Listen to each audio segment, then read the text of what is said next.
Že zgodaj zjutraj smo obiskali Janeza iz podjetja Zatopevdom.com, ki vsako leto družini, ki stežka shaja, ogreje dom.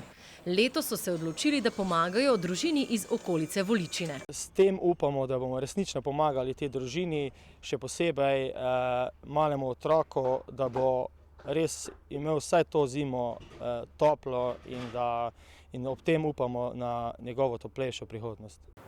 Pozdravi jih in srečna pot. Okay, Pot od Žalca do Črmljenšaka je bila toliko bolj pestra, saj smo Terezijo, njeno hčerko in vnukinjo želeli presenetiti z nenapovedanim obiskom na domu. Ne, da bi dobili drva res zložena, pripravljena, samo da kurite z njimi. Šparate elektriko, šparate vse, ne? Ja. Je bilo vredi? Ja, vredi bi bilo. Če pa samo malo počakajte, temu pa jaz samo za nekaj zrihto hitro. Moram jaz samo mojo kolegico eno poklicati. Pa ne me spraviti pa na joči. Pridite, pripeljta.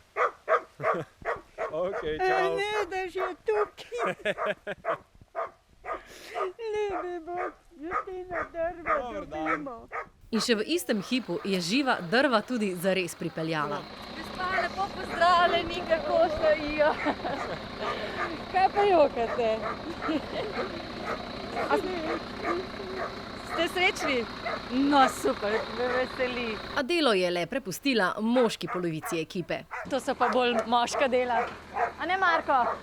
Absolutno, ampak z veseljem. Terezijo veselja ni mogla skriti in kot nam je zaupala, je njeno zgodbo na naši televiziji videla vsa Slovenija, saj Ena mi je z Lendave poslala pošto, 600 evrov mi je nakazala in se je najlepše zahvalim. Z Primorske za Penelope, z Celja za Penelope. z današnjim presenečenjem je njena sreča še večja, saj ima eno skrb manj.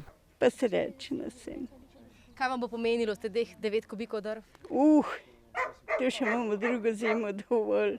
Za najlepše gospodu zahvalim, pa vaše hiše, vsem skupaj.